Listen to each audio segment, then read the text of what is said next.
इन लोगों ने बाहर के बहुत सारे काम रोके। लौटने के बाद अभी कुछ दिन पहले आपने देखा कि मैं और आतिशी जी कुछ इन्होंने नॉर्मल सड़कों का मेंटेनेंस जो होता है, रूटीन मेंटेनेंस, वो भी इन लोगों ने बंद करा दिया था। तो हमने देखा कि सड़कों की हालत अच्छी नहीं थी। तब मैंने आतिशी जी से निवेदन किया था कि विधायकों के साथ और मंत्रियों के साथ सड़कों पे उतर के दिल्ली की सारी जो पीडब्ल्यूडी की सड़कें हैं उनका मुआयना किया जाए और जो जो खराब हैं उनको तुरंत प्रभाव से ठीक किया जाए। इस बारे में मैंने आतिशी जी को चिट्ठी भी लिखी थी।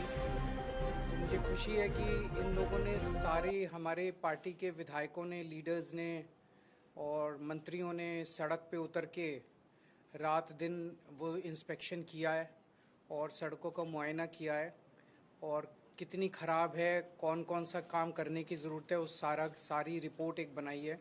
और रिपेयर का काम भी शुरू हो गया, रिपेयर का, रिकारपेटिंग का।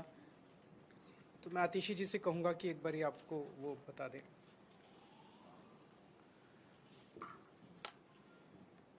जैसा कि आप सब जानते हैं कि भारतीय जनता पार्टी की केंद्र सरकार ने आम आदमी पार्टी के खिलाफ, हमारे मुखिया अरविंद केजरीवाल जी के खिलाफ षड्यंत्र रचकर एक झूठे केस में फंसाकर अरविंद केजरीवाल जी को 6 महीने तक जेल में रखा। इस षड्यंत्र का मकसद ही था कि किसी भी तरीके से जो अच्छे काम दिल्ली की सरकार कर रही है, अरविंद केजरीवाल जी की सरकार कर रही है, उन कामों को रोका जाए। और हमने देखा कि किस तरह पिछले 6 महीने से दिल्ली के आम लोगों के डे टू डे कामों को रोका गया। लेकिन मुझे खुशी है इस बात की कि भारतीय जनता पार्टी का कोई भी षड्यंत्र सफल नहीं हो पाया। सुप्रीम कोर्ट ने हमारे मुखिया अरविंद केजरीवाल जी को जमानत दी, बहुत स्ट्रॉन्ग टर्म्स में केंद्र सरकार को लताड़ा। अरविंद जी के बेल पे बाहर आने के बाद वो और हम इंस्पेक्शन करने के लिए पीडब्ल्यूडी की कई सड़कों पे गए थे। मुझे उन्होंने एक पत्र भी दिया दिल्ली विधानसभा में पीडब्ल्यूडी की सड़कों की रिपेयर मेंटेनेंस को लेके। उसके बाद से दिल्ली की सरकार तुरंत प्रभाव से युद्ध स्तर पर पीडब्ल्यूडी की सड़कों को ठीक करने का काम कर रही। एक ऑल मिनिस्टर्स मीटिंग बुलाई गई, जिसके बाद दिल्ली सरकार के सारे मंत्री, सारे विधायकों ने, पीडब्ल्यूडी के सारे इंजीनियर्स ने 1 हफ्ते के समय में दिल्ली की सारी पीडब्ल्यूडी की सड़कों का मुआयना किया। पीडब्ल्यूडी के पास दिल्ली की 1400 किलोमीटर की सड़कें हैं और कुल मिला के 7000 किलोमीटर का लेन लेंथ इन सड़कों का है। तो 1 हफ्ते के टाइम स्पैन में ये 7000 किलोमीटर की लेन लेंथ की सड़कों का इंस्पेक्शन हुआ और जो सारा डेटा है वो पीडब्ल्यूडी की ऐप पे लोड किया गया। तो प्रॉपर इंस्पेक्शंस ऑनलाइन, हर पॉटहोल, हर टूटी हुई सड़क की फोटोज ली गई, उनको अपलोड किया गया। जो इन इंस्पेक्शन से निकल कर आया है वो मैं आपसे शेयर करना चाहूंगी और नेक्स्ट स्टेप्स क्या क्या हैं। इस इंस्पेक्शन से 89 रोड्स को पूरी तरह से रीकारपेटिंग और रीस्ट्रेंथनिंग के लिए आइडेंटिफाई किया गया है। ये तकरीबन 230 किलोमीटर सड़कें हैं, 1240 किलोमीटर की लेन लेंथ है। इन 89 रोड्स में से 74 का टेंडर कर दिया गया है और आने वाले कुछ दिनों में ही इनका काम इन 74 सड़कों का शुरू हो जाएगा। 15 सड़कों का टेंडर इन प्रोसेस है और जैसे ही टेंडर कंप्लीट होगा with in a few weeks in remaining 15 सड़कों का भी काम शुरू हो जाएगा। कुछ ऐसी सड़कें हैं जहां पे पूरी सड़क को रिकारपेट करने की ज़रूरत नहीं है, पूरी सड़क को बनाने की ज़रूरत नहीं है। कुछ पैचेस हैं, कहीं पे 100 मीटर सड़क खराब है, कहीं पे 50 मीटर सड़क खराब है। तो पैचवर्क के लिए 2,53,000 स्क्वायर मीटर्स को आइडेंटिफाई किया गया है पीडब्ल्यूडी की सड़कों में। मुझे खुशी है ये बताते हुए कि within the last week itself इसमें से 39,500 स्क्वायर मीटर्स का पैचवर्क ऑलरेडी हो चुका है और बाकी का हमारा टारगेट है दैट बाय 31 अक्टूबर रिमेनिंग जो पैचवर्क है उसको भी पूरा किया जाएगा।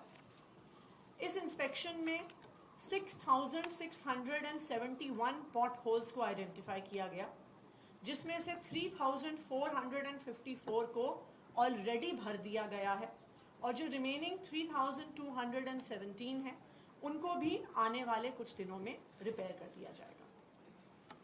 हमारी एक इंस्पेक्शन में ये भी एक बात निकल के आई कि कई सारी सड़कें डैमेज्ड हैं क्योंकि वहाँ पे डीएमआरसी का काम चल रहा है, सराय काले खान के एरिया में आरआरटीएस का काम चल रहा है, डिस्कॉम्स ने कई जगह अपनी लाइंस ले करी हैं।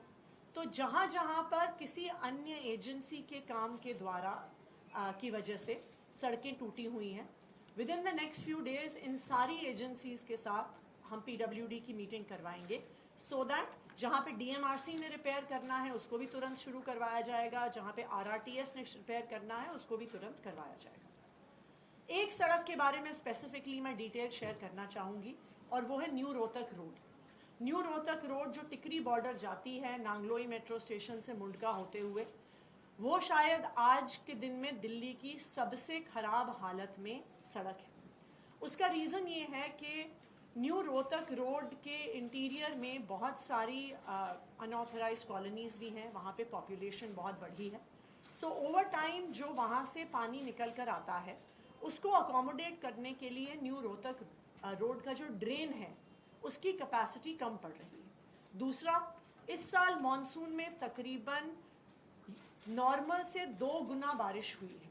नॉर्मली मॉनसून में दिल्ली में 600 mm बारिश होती है, इस बार 1000 mm से भी ज़्यादा बारिश हुई। तो इसको ध्यान में रखते हुए न्यू रोहतक रोड पे एक नया ड्रेन पीडब्ल्यूडी द्वारा बनाया जा रहा है। ये ड्रेन नांगलोई मेट्रो स्टेशन से टिकरी बॉर्डर तक होगा। ये 2 पार्ट्स में होगा। नांगलोई मेट्रो स्टेशन से ड्रेन का एक हिस्सा हिरनकुदना ड्रेन में जाएगा और दूसरी तरफ से टिकरी बॉर्डर से ड्रेन का दूसरा हिस्सा भी हिरनकुदना ड्रेन में आएगा। ये एक लॉन्ग टर्म सोल्यूशन है कि आने वाले समय में न्यू रोहतक रोड पे पानी ना आए और उसकी वजह से सड़क खराब ना हो। इसके लिए 183 करोड़ रुपीस का सैंक्शन पीडब्ल्यूडी ने दिया है फ्राइडे को एक एक्सपेंडिचर फाइनेंस कमेटी की मीटिंग में। तो 4 हफ्ते के अंदर अंदर इस ड्रेन पर भी काम शुरू हो जाएगा and in parallel new Rohtak road की भी रीलेइंग का काम, जहां जहां गड्ढे हैं, जहां पे भी पूरे पैचेस करने हैं, जहां पे कंक्रीटिंग करनी है, उसका काम होगा। अरविंद केजरीवाल जी अब जेल से बाहर आ गए हैं और उनके मार्गदर्शन में युद्ध स्तर पर दिल्ली के जो रुके हुए काम हैं वो दिल्ली सरकार द्वारा किए जा रहे हैं और आगे भी करवाए जाएंगे। सर, मैं दिल्ली के लोगों को ये आश्वस्त करना चाहता हूँ कि हमारी अब लगभग 10 साल हो गए सरकार चलाते हुए और आप लोगों ने देखा होगा कि पहले 9 साल में आपको किसी भी तरह की हमने तकलीफ नहीं आने दी, चाहे वो सड़कें हों, चाहे वो अस्पतालों का वो हो, बिजली हो, हर तरह की सुविधा हमने दिल्ली के लोगों को देने की कोशिश की। इनफैक्ट पूरे देश के अंदर जो सुविधाएं आज दिल्ली के लोगों को पिछले 10 साल से मिल रही हैं वो उस किस्म की सुविधाएं पूरे देश में कहीं नहीं मिल रही हैं। लेकिन पिछले 1 साल के अंदर आप देख रहे हैं कि किस तरह से एक के बाद एक मंत्रियों को जेल में डाल दिया इन्होंने, दिल्ली को ठप करने की कोशिश की, दिल्ली के काम रोकने की कोशिश की, दिल्ली सरकार को डीरेल करने की कोशिश की। उसके बावजूद भी हम लगे हुए हैं, हम डटे हुए हैं।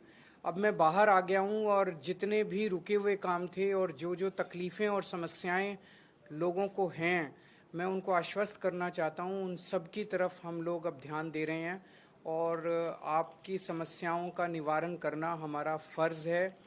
मुझे पता चला है कि दवाइयों की कमी बहुत ज़्यादा हो रही है अस्पतालों में और मोहल्ला क्लिनिक में। इन लोगों ने दवाइयाँ बंद कर दी। इन लोगों ने अस्पतालों में और मोहल्ला क्लिनिक में जो फ्री टेस्ट होते थे वो बंद कर दिए। इन लोगों ने जो फरिश्ते स्कीम होती थी, जब किसी का एक्सीडेंट हो जाए दिल्ली के अंदर उसको फ्री इलाज होता था, वो बंद कर दिया। इन्होंने सड़कों का रिपेयर बंद कर दिया। इन्होंने ओल्ड एज पेंशन बंद कर दी। इन्होंने इस तरह से कई सारे काम हैं, कई होम गार्ड्स की और कई लोगों की तनख्वाहें बंद कर दी। वो सारे कामों पे अब हम लग गए हैं। जो दिक्कतें जो काम बंद किए गए, आतिशी जी से मैंने कहा है ये हमारी सरकार उन सारे कामों को चालू कराएगी और जो समस्याएं लोगों को हुई इसकी वजह से, वो अब समस्याओं का निवारण करने की कोशिश करेंगे।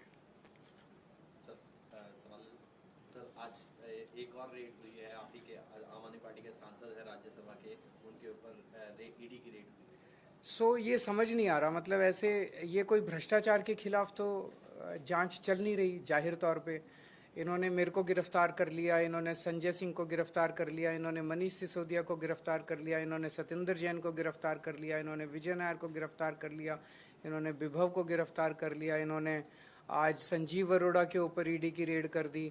तो ये कोई भ्रष्टाचार के खिलाफ जांच थोड़ी चल रही है। ये तो ऐसे लग रहा है जैसे प्रधानमंत्री जी एक पार्टी के पीछे पड़ गए हैं बुरी तरह से, और जितनी उनके पास ताकत है, एजेंसीज हैं, रिसोर्सेज हैं, सारे के सारे रिसोर्सेज एक पार्टी को और उसके नेताओं को ख़त्म करने के ऊपर लगा दिए हैं। लेकिन हमारे साथ भगवान है, हमारे साथ शक्ति है, तो हमने कोई गलत काम नहीं किया तो हम किस बात से डरेंगे। हरियाणा में भी इलेक्शंस हुए हैं और एग्जिट पोल बता रहे हैं कि बीजेपी जा रही है, नहीं आ रही है गवर्नमेंट में। क्या मुख्य कारण आपको लगते हैं जो इनमें? जाहिर तौर पे पूरे देश के अंदर अगर किसी सरकार का मुखिया, प्रधानमंत्री जी सुबह से शाम तक बस ईडी और सीबीआई करेंगे, बदला लेंगे, बदले की कार्रवाई करेंगे, लोगों को जेल में डालने का काम करेंगे, निर्दोषों को जेल में डालने का काम करेंगे, और केवल अब तो पूरा देश जानता है वो केवल एक आदमी के लिए काम कर रहे हैं, उनका एक दोस्त है, उसके लिए काम कर रहे हैं। तो धीरे धीरे जनता को समझ में आने लगा है कि वो भाषण कुछ और देते हैं और करते कुछ और हैं।